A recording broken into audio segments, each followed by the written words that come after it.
Alright, one moment.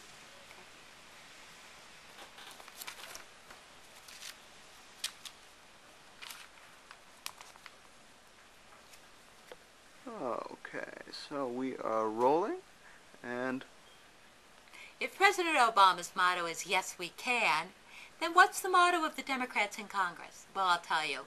It's "No, we can't." Last week, 2 leaders in Congress appeared before the press and said, "We can't pass the legislation of the health plan without the Republicans. We just can't." When I heard this, I reminded myself of what the Democrats' numbers are in the House and Senate. Here they are. House, 257 Democrats, 178 Republicans. Senate, 60 Democrats and independents, that's 2/3, 40 Republicans.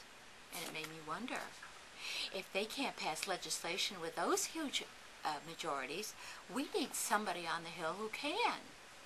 That's vital if we're going to pass a health plan. Immediately my mind went to a leader from the recent past. I did some research to confirm my facts, and here they are. See if you can figure out who he was. He got the most impossible to pass legislation of the decade passed, the first ever Civil Rights Act, all against the background of a powerful bloc of Southern senators determined that it wouldn't pass. And he was working with a majority of just 1, not the 20-vote majority the Senate Democrats have today in this Congress.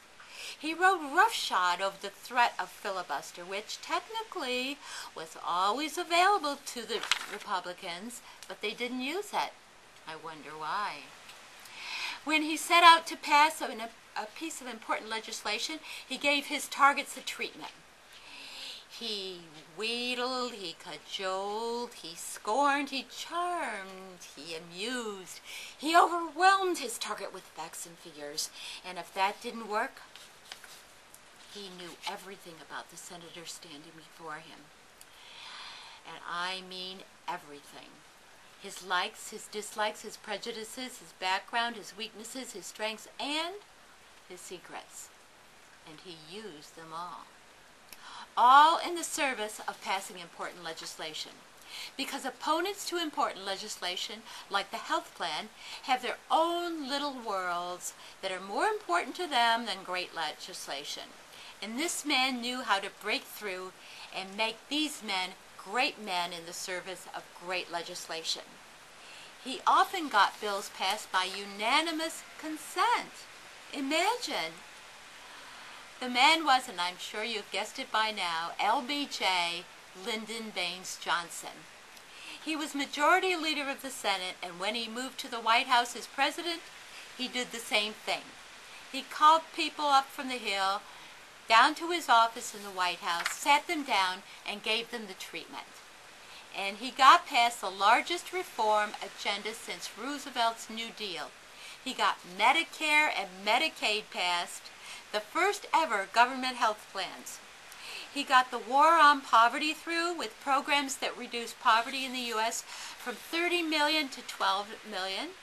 The Secondary Education Act, which gave $100 billion in federal funds to help secondary schools, and the Higher Education Act, which gave money to college students in colleges and helped students who couldn't otherwise go to college. Congress today can't say, "No, we can't" anymore. Johnson proved under worse conditions that it can be done.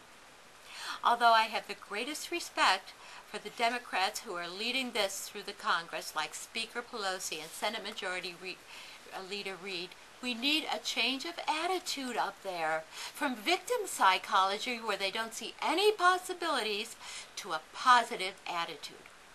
Real nuts and bolts Johnson-style persuasion in all its forms. People who bang heads or charm whatever it takes to make deals and get good legislation passed, and that last part is the most important. President Obama is working overtime to get the American people behind him, but things aren't going to come together in Congress with a good health plan until we get someone up there who can play LBJ to Obama's Kennedy. Now, those are my thoughts on what it needs to get the health plan back on track in Congress. And at the end of each program, I always give you a tip on how to lose weight without dieting. Now, my tip today is simple, but it works like magic. It's this: never eat between meals. Now, why does that work? There are several reasons that works. One is that you get to have delicious food and eat less at the same time, because you don't realize how much you've eaten when you snack between meals. Try it. It works. This is Mary Stock with the Health